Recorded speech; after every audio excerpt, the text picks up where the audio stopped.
Welcome back, everybody. Thank you to those of you who were here last night. Sorry we couldn't deliver a better result for you, but stuff happens sometimes. Obviously, really disappointing for us. We put a bunch into it, and it didn't turn out the way we wanted. But we're excited about Sunday. We're excited to start the MLS season, and we feel like we have a really good team again. We've changed 7 players out and brought a number of new players in. As you guys know, after the 2016 title, we changed 11. So it's a little bit less change than that. But likewise, we do, as we saw last night, we do need some time to reset and to gel. And when you're playing 3 new defenders in the back, as one example, those guys are going to need some time to get together and figure it out and reach their potential. Obviously, we'll be excited over the next couple weeks, days and weeks to get Nico Ladero back, to get Gustav Svensson back, in the not too distant future to get Will Bruin back, to get Harry Shipp healthy. I think all those things will kind of help us in terms of how we've built the team. But to be clear, I think our focus shifts now to can we secure the highest possible seed in the West to set ourselves up for another MLS Cup run. And we believe that we will have every opportunity to compete again for another MLS Cup, and that's our goal. Thanks, Garth. For me, it's pregame meal is usually 4 hours prior to the match. Make sure you wear a flak jacket, for some of the tackles. I am looking forward to the match for sure. But thank you all for coming here, for showing up. The media is certainly important to all of us. I appreciate all the people in the room, your coverage last year. Obviously, the final last year was a massive event, and it was a very, very big moment for the club. So thank you for all your coverage of the team over the years. And, we look forward to 2020 being a successful year. Again, I'll echo Garth's words a little bit. The lessons I learned over the last couple of games, it will be a driving force for us to move forward. I'm excited about the season. I think we have a really good team, and I'm hopeful that we can win a bunch of more games in 2020. Well, we start our 25th season in Major League Soccer as a league, and there was, I think, 4 of us at the club, myself, Garth, Preki, and Sean, who suited up on that first weekend in '96. So to look at where it began and to where it is today, I think the media game in Colorado, we couldn't even field the 5-a-side team. So we're going to have 60 out there today. So it shows how far just where the league was at the very beginning and where it is today. And the ownership group is fantastic here. The commitment to growing soccer in the United States and in Seattle, led by Adrian, is something we appreciate every day. Looking forward to this year's team. I think we have an improved team over last year and defending our MLS Cup. Great. I'd like to echo the same comments of the group up here. I just want to make sure you guys all sign your waivers before you play our match today. I'm not playing because I'm not signing the waiver. But look, hey, I think it's good to be disappointed. We were disappointed last night, no question about it. We had high hopes. We had prepared well. And it's really kind of like what it is about to be a Sounder, right? It depends on how we rebound, how we act, how we behave, and how we come back from that. But I think being disappointed just means we have high expectations. We compete for the MLS Cup every single year. We've been in the final 3 of the last 4 years, and we're proud of that. That culture of never giving up, that culture of resiliency is why I invested in the club. It's why I'm here as part of the club. And I'm telling you right now, I'm so proud of this group up on this table right now to have put together yet another very, very competitive club for 2020 season. Last year, the Cup run culminating in a Cup final was nothing short of just amazing. The city came out, everybody came out in support of the club, and it really, really demonstrated to me how much this club means to this community. And so for that, I'm very, very proud and to be excited to be part of this, part of the Seattle Sounders. Our mission statement is to create moments, enrich lives, and unify the community through soccer. And if there's nothing that showed what we did about living up to that mission, about what we did last year, I don't know what will. I mean, seriously, this is what we do. We're about the community. You are a big part of our family, and we really appreciate that. We're super excited about the home opener on Sunday. Really, really excited. I just wanted to make a couple comments about that, and I want to give a shout out to Delta. They're our presenting partner for the championship banner drop. You'll see their activations all over town, and actually starting tonight, they're the presenting sponsor of our Rave Foundation Gala. That's tonight, and they're going to have a huge activation in the north lot, and you probably will see it being set up today if you go out there. You're invited to go see it tomorrow as just for media only. But at 10 a.m., we're opening up the gates early on Sunday so our fans can come enjoy the Delta Lounge. It's a multimedia experience. It's super cool, and we want our fans to come out and enjoy that. We're going to be capturing content, and the content theme is around what it meant. What is your two-star moment? What were your favorite moments about last year's MLS Cup? So it's super cool. And you'll see that they are now our presenting sponsor on the green zone, the tarp over top of the green zone. One of the things I also want to point out is we have a real commitment to sustainability. We're the first club in all of professional sports to declare carbon neutrality. We did that last year. We're very serious about it. We had the team led by Brian this past week, and it took Willa planting trees to offset our carbon footprint. And we're going to do more of those kind of activations, those kind of things going forward. In fact, probably most of you may not know or may know, our 2020 jersey is themed on sustainability. Every element that we designed in the 2020 new green jersey that you see with the 3 stripes on the side on the Adidas is designed around sustainability. Every element that we put into that, the green, the way it looks, was meant to reflect the Puget Sound on the wave on the front of the jersey. We have the back tag that was designed by Alexander Bertich, and it has the green fir tree that represents, ecology and our commitment to sustainability. So we're really excited about our new jersey. We want everybody to go out and buy one. I'm not ashamed to actually go ahead and pitch that because it's beautiful. And actually, at the end of the day, what we really need is for people to come out and support us. And as Brian has been very famous to say, as with Garth and Chris, we win when people come support us in the stadium. We do better. We can feel it. We can feel it on the field. We feel it in the stands. The environment that we create out there on the pitch and out in CenturyLink Field is second to none. Second to none. We would have seen maybe last night. I was on the march line with the ECS. I was holding the flag and the march to the match. I love the ritual. I love everything that we do about this, and I'm sure all of you are here, and so many of you are because you do love the club. I know I've taken up a lot of time, but I really appreciate all of you and your coverage and all you do for us. All right, with that, we'll turn it over to you guys. If you have any questions, feel free to raise your hand. We'll get around to everybody. Yeah, and we'll turn it over to you at this time. Rick, I think I saw you first. Yeah. Oh, I'm sorry. One more thing. We have the mic here for all of you asking questions. Rick May, Seattle Sports Commission.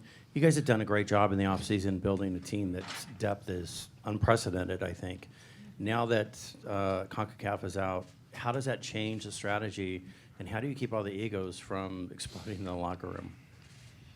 Well, I'll let Coach speak to the egos, but in terms of we built the team, I don't think it changes a whole lot. We probably pushed some investments further forward, meaning that we signed a DP in January when maybe we would have waited till the summer in some other circumstances. But look, the good news now is those guys are here and they're fully engaged, and so I think it makes us stronger earlier in the season. And as I've said, when you do that, you limit your flexibility in terms of what you can do later. So I mean that's the trade-off, and but that, for better or worse, that decision's baked. So we're all in. We've deployed all of our resources on the field, and we agree with you. We think we're pretty good, and we can win with this group. The egos are fine. I mean, they all want to win. They all want to play. We'll use that to our advantage to make sure that we drive the level of training up a little higher. And that shouldn't be an issue. I think all of the players are committed to the club, to themselves, to the group. I'm not concerned about that.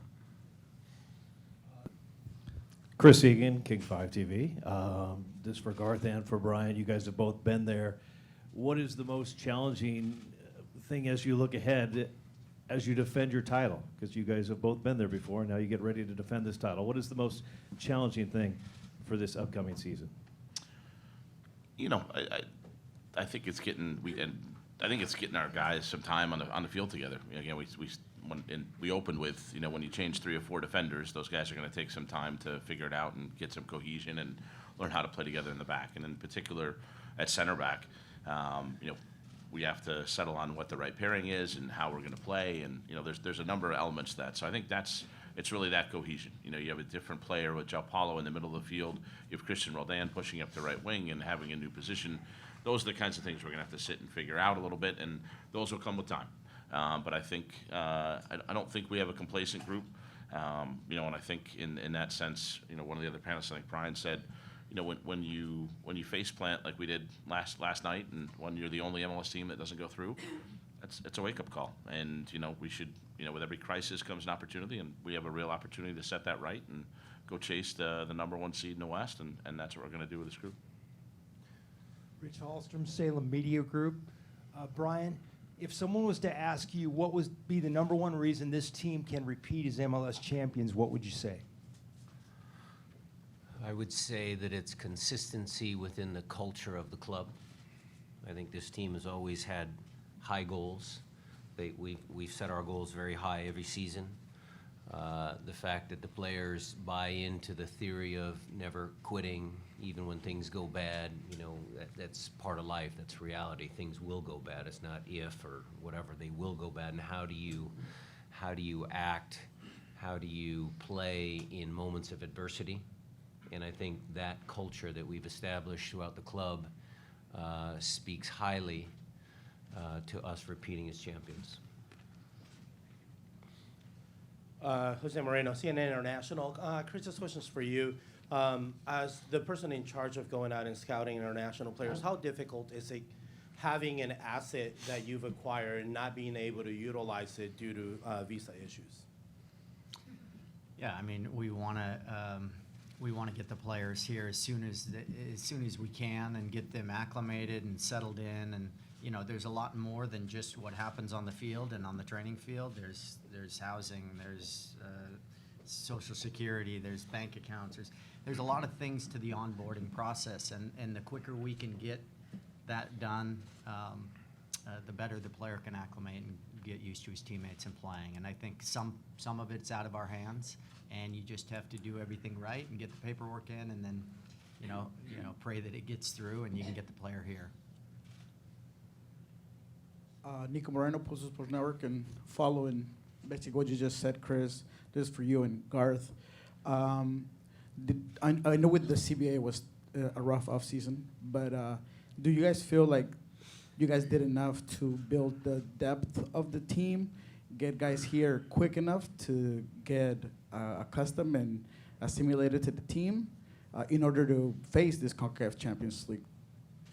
Look, you know, when you fail, you got to reflect on everything, you know, and you know, could we have done better? Well, you know, sure. I mean, there's always a better way to try to get a deal done more quickly, and you know, certainly we were pushing, and we had some urgency behind it, but you know, in this political climate, immigration stuff is more difficult.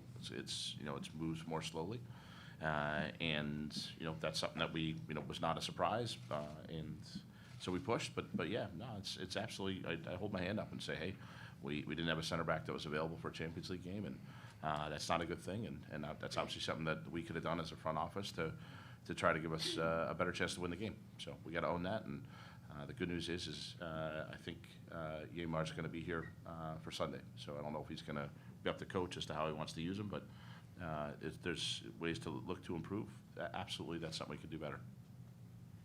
Yeah, I just want to add that, you know, every window we try and get a group of players that we feel we have narrowed down to, you know, say it's 5 players, we're happy with all 5.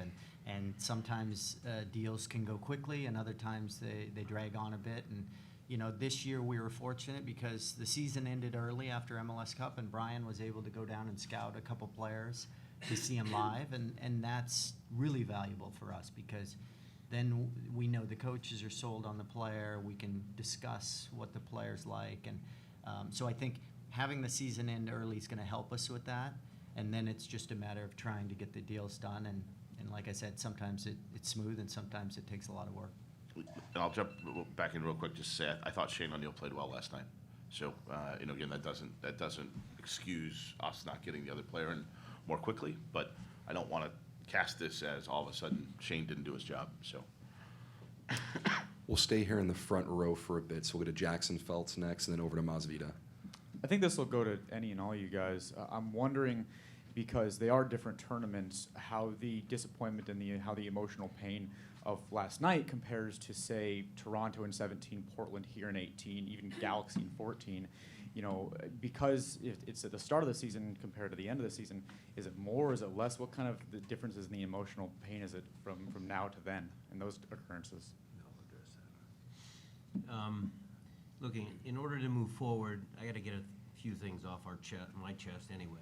Look, we're upset, disappointed, and you know the final in November certainly seems like a far way off.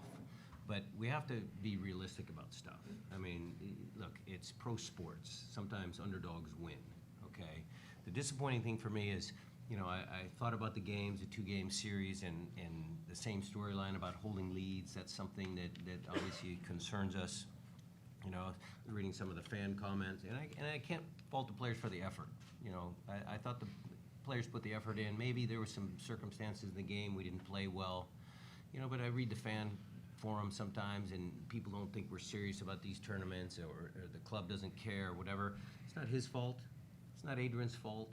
It's not anybody's fault. We're all in this together. We all care about every single game, every single tournament. This stings. It stings. I sat in front of a lot of you guys and said, look, we want to drive the club forward. We want to make sure that the lessons we learned from 16 to 17, we were going to drive the whole club higher. That's still our goal here. With Peter coming on board, with Garth and I working together with Chris, we want to drive the club forward. I challenge the equipment guys, the fitness staff, the medical staff, myself, the coaching staff to drive the thing forward. I didn't come through on those words. And so it's not Shane O'Neill's fault, it's not Ymar's fault, it's not Chris, it's anybody's. Organizationally, we're going to recover from this, and it still stings a lot. But I have the confidence when I watch the tape, you know, when I watched the tape last night, there are some things that we can fix. There are things that are well within our control. Look, we're not the biggest team anymore. We don't have Chad Marshall, we don't have Rahman. You know, set pieces are an issue. That's one thing that we're gonna talk about. That's something that's concrete. We can fix that. The mentality of the group, how do we close out games? Those are things that are within my control that I am planning on correcting within the group. The game last night was disappointing. It was very disappointing, but I think the group, the coaching staff, all of us are ready to move forward because Sunday's a big day for us. It will be a celebration of that day last November, and that's what I'm looking forward to. We'll send it down to Maz. Hey, Masvita Mario at CascadiaSports.net. And you pretty much answered this, Brian, but so I'll give it to Garth in terms of, and maybe if you guys want to jump in. But as a big club, just how important is it to keep within your blueprint, right? Because disappointments are part of the growth and the success that happens. And then for you guys to keep up with, as a big club, the national and the international trends. Because obviously you've been good at that. You don't win, you know, year 3 or 4 in the MLS Cup without doing that. How have you done that as an organization, and how will you continue to do that? For sure, we're going to prioritize Champions League as a club going forward. It's a very difficult path to get into the tournament. Obviously, we felt like coming into this one, we had a favorable draw and then a big opportunity, and so that part's disappointing. But you know, we talked about, you know, we made all of our investments from a player perspective, you know, in January. You know, we've spent literally all our resources, and you know, we've limited our flexibility for later in the season with an attempt to try to stress the importance of Champions League.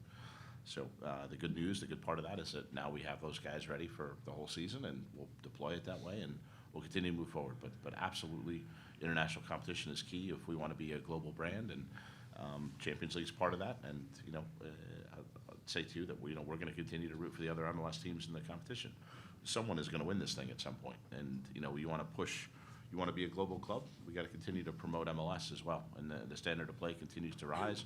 We get more and more good players. We have, I think, 7 clubs in MLS break their individual club transfer records in terms of spending and bringing in new talented players. So, bad news for us that I think there's even more competition than ever, but I think good news for our fans that I think the league is better than ever, and I think that's really exciting going into our 25th season, and hopefully watching some of these other MLS clubs go on and succeed in Champions League and hopefully win the thing. I think I'll add to that. If you look at all the great clubs, all the great teams across all the sports all around the world, there's one commonality that separates the great ones from the not so great ones, and that's culture. We talk about it nearly every single day, and between Chris and Brian and Garth, the players that we go get have to fit this culture. They have to be of the mindset that we want, and that is of never giving up, having grit, determination. You take disappointment, you dust it off, you pick up your boots, and you go forward. And that's the kind of club that we run. And if you notice the ones that there's consistent winners out there, and there's a reason for that. It's not just random. It's because they have strong, deep, rich cultures. And I think that's what attracts our fans to our team. It's all about being part of Seattle. We have a deep, deep culture in the city. And it's just wonderful, like how the club, kind of continues to embody all the great things and all the best things about Seattle. And Seattle's a global city. Seattle wants to be a global city. We want to ride along with that. Hi, Jeff Baker, Seattle Times. This is for Brian, and maybe Garth can chime in if you want. Brian, coming off the championship in 2016, it felt like you spent a good part of 2017 reminding people around the game, and maybe your own players as well, that you guys were the defending champions, and it wasn't Toronto and it wasn't Atlanta.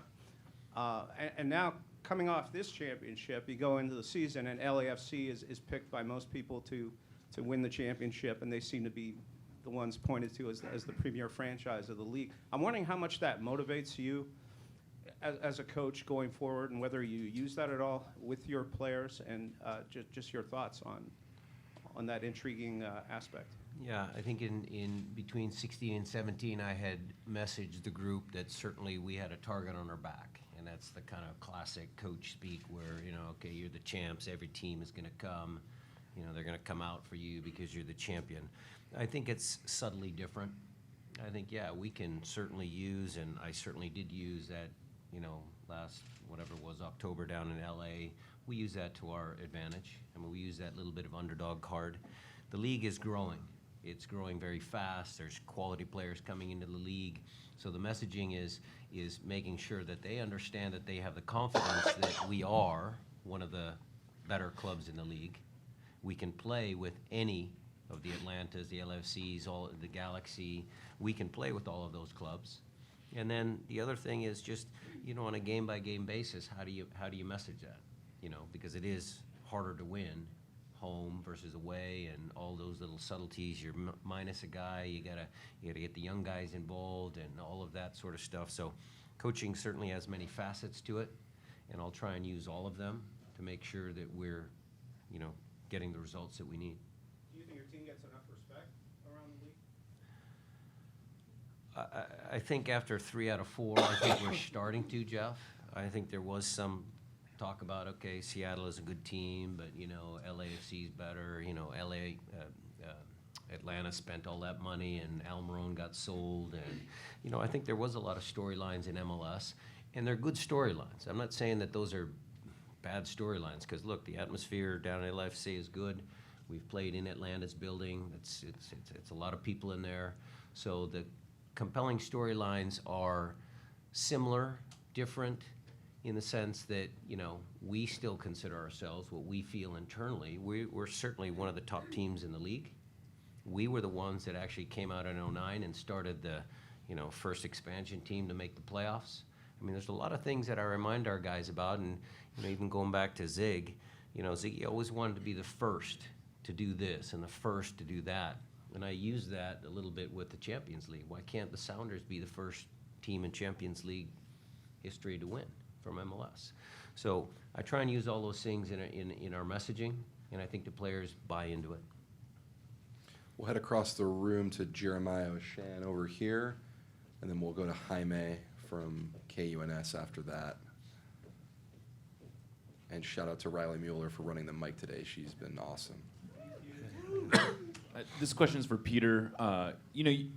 At the end of the season, there was a lot of talk about and in the offseason, there was a lot of talk about how much MLS Cup kind of boosted a lot of the business metrics for the team. Is there anything you can kind of speak to us as to where we are right now in terms of some of those areas and what kind of improvements you've actually seen come to fruition? Sure, that's a great question. We are on track this year for new season tickets, to have our second best year ever. It's a massive boost. The Cup was obviously a big, massive boost. We've reorganized some of our work that we do within our marketing department and our sales and ticketing department to be a better service to our customers, our fans. I always like to say, we're not about come watch us play. We're about come be part of us. When you come to CenturyLink Stadium, you are part of us. When you come to CenturyLink Stadium, you help Brian and the staff and the players win. And that's the most important thing, is that we offer something that is entirely different than just entertainment. We're about a culture, a club, and we represent, I think, everything that's great about Seattle. Jeff, you talked about respect. This is a city that wants respect. And if you want to talk about where people price us, 538, the website, they have us as a 3% probability of winning MLS Cup. That's 1 in 30. There are more than 30 teams, right? They don't consider us as part of that. So yeah, we want that respect. I feel like we've earned it. And I think we have to go out there and earn it every single day. And that's what we've done on the business side. But our metrics, we've got a lot of activity on the sponsorship side. We've got a lot of activity on the ticketing side.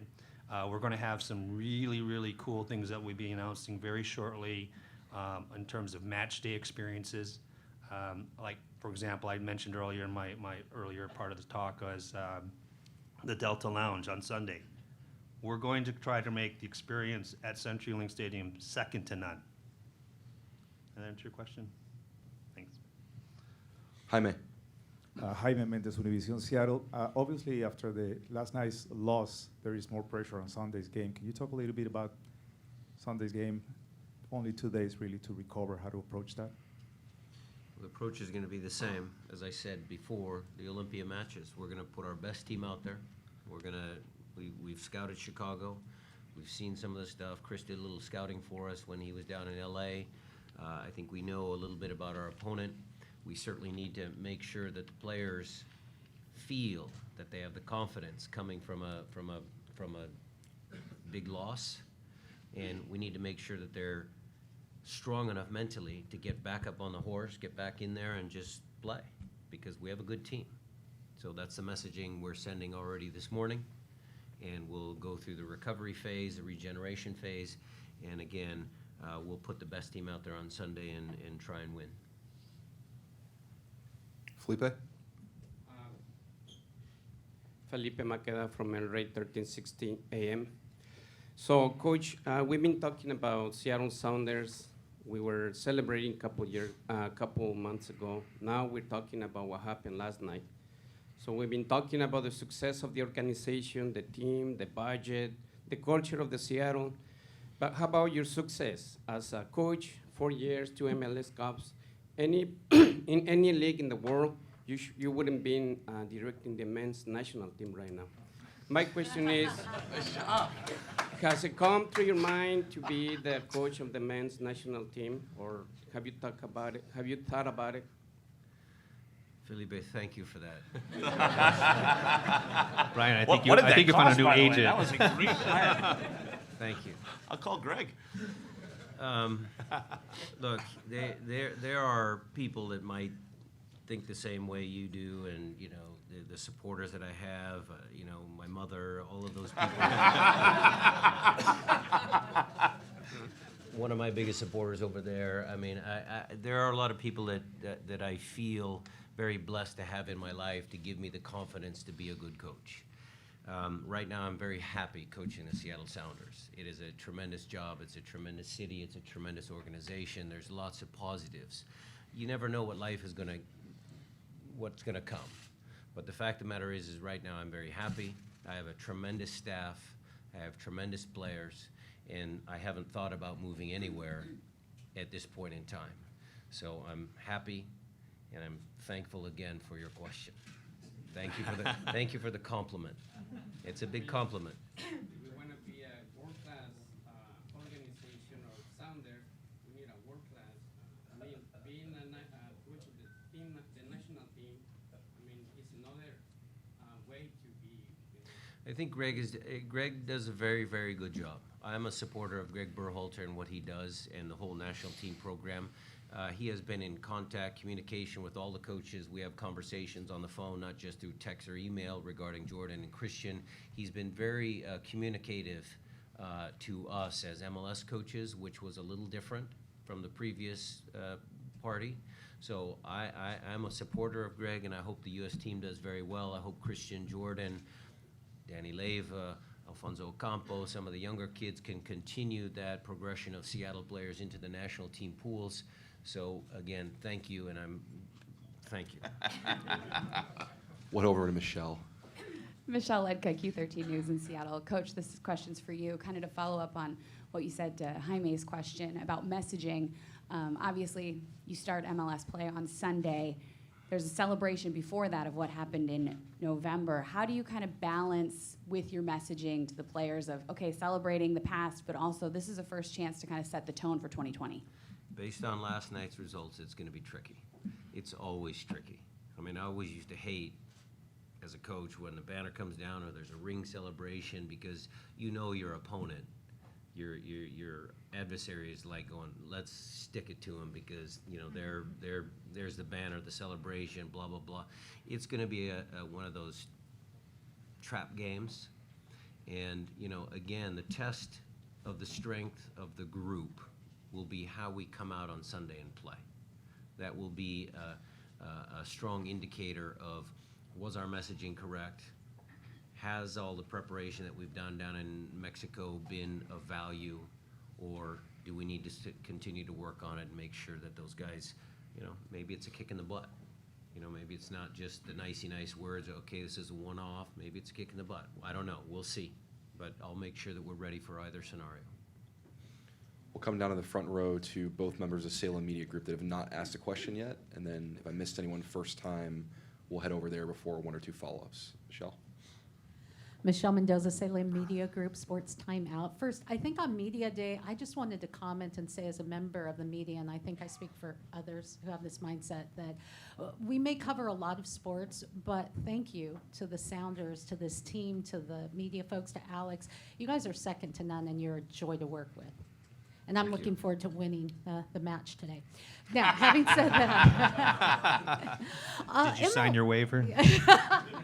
MLS comes at kind of a deficit in Champions League because we're coming fresh, you know, and we're playing teams that are mid-season, you know, 5 games in. And not using that as an excuse, but every team, I mean, we haven't seen an MLS team rise to the top. Maybe that has something to do with it. There may be other factors. Is that being talked about? Is there some conversation going on around that? Yeah, what I would tell you is there's no perfect place to play Champions League. And, you know, it's obviously a political thing where you have to balance between every Central American league and the North American leagues. And, you know, they do the best they can. And yeah, is it a factor, particularly early in the tournament? For sure. But, you know, if you look at it, then conversely, in April and May, and early May, when you're playing the semifinal and final, you know, we should be pretty far along by that point. The MLS team should be able to catch up in that window as well. So, look, I think it's a great competition for our league and for our sport. I think you're going to raise the profile the more MLS against Liga MX games you play. I think those are the games that people really want to watch, and they're highly competitive and highly contested, and you know, that's why I'm looking forward to watching the rest of the tournament. And it's a bummer we're not going to be part of it.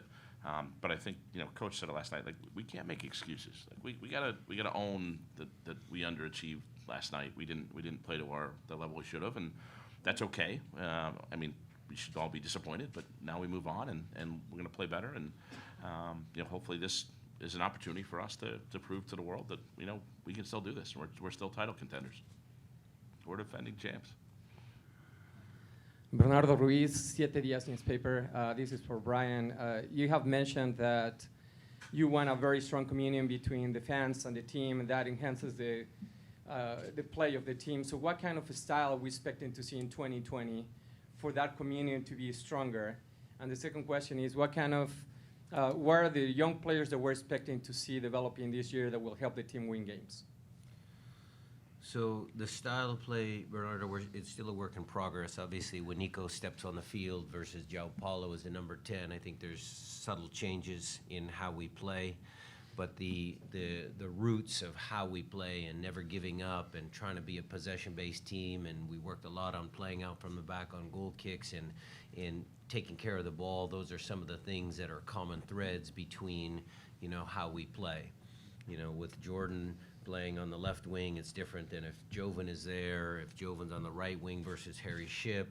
It just changes subtly, but the basics that I would tell you is we always want to try and keep the ball. We always want to play good soccer. We always, start off the season by saying those big words, those big ideas, and then along the way we learn things about the group, about the team. Last year we started off very well. We had 5 very good games. We were 5-0-1, and you saw a particular style of play. And then as the season progressed, I think towards the end of the year, we became more maybe of a transition team. So it's always in flux, but the main points are always there.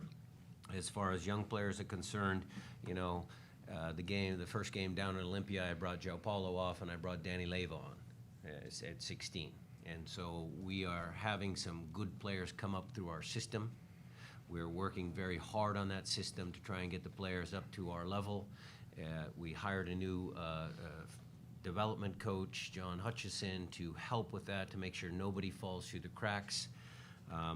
Right now we're talking with Garth and Chris and everybody, the coaching staff, about any of the younger players that did well in preseason. Are we going to sign them? When are we going to sign them? So there are some names that are already on the roster, with Ocampo and Danny Leyva, and there will be some more, hopefully, in the near future. Mickey. Hey, Coach, and actually this is for everyone. With the early bow out in Champions League, does that reset expectations for the season? In that, do you think there's more pressure on you to perform well in the regular season, go for Supporter Shield, U.S. Open Cup? Where would you say last night's loss puts things? It puts a little more pressure on myself. I'll admit that. It's you want to do well. And the pressure that I feel on a daily basis coming from inside of myself is always there, but certainly when you look at the scope of us trying to elevate, and the words I used again this year, this preseason, to elevate the club, I think I'll use that as fuel to helpfully motivate things. The pressure that the players feel, I think it's different. I think for them, they want to do well. They've worked hard in preseason. They're the ones that do the hard work every day in training sessions. I think for them, it's something that I don't know if they'll feel the pressure, so to speak, but they all are winners in that locker room. Again, I'll use João Paulo as an example. You saw a player who's come here and you saw the little things that he does on the field. He's a good connector of the ball, good passer. Those are the things that these guys already saw. But what I like about João Paulo is he goes and he defends at the right moments. He'll press at the right moments. He was defending. He was organizing. So I think the group down there, when you combine that with Yaimar's strength, with O'Neill's strength, because I agree with Garth that Shane O'Neill was good last night. Nuhu had a decent performance again. I think that whole group, when Gustav comes back, Jordan, Christian, the guys that we have, Raul, I think we're going to have a great team. And I'm not so worried about what they feel is pressure, because I think we can overcome that. Yeah, I would just reiterate what Brian said. I think from a player's perspective, if you prepare and you've done the preparation, you don't feel the pressure. It's when you don't prepare correctly and do everything you need to do, that's when you have some doubts. So I think the group, I feel like, is in a pretty good place at this point. Come down here to Ari, front row. Ari Lillienwall, MLSsoccer.com for Garth. You've always emphasized youth development a lot, obviously. What are your goals and objectives with Tacoma Defiance this year, and maybe as compared to last year when there was some tough results, especially at the beginning of the season? Yeah, look, we continue to evolve our model with Defiance, and I think I came out last year and predicted we were going to compete for the playoffs and looked pretty silly for having said that. So no predictions for me this year, but what I would say is I think where we went, we had a choice last year. We could either go too old or too young, and we chose too young. And that's how we've run the academy so far in general. And what I mean by that is we had too many teenagers playing together, and if you wanted to go and get results for Defiance. But likewise, we felt like that was a really good development platform for them. But I think what went south is when we played all young center backs, all young defenders with a young goalkeeper, and then we lost a couple games by 3, 4, 5 goals, and then we did that a couple times, the belief came out of the group.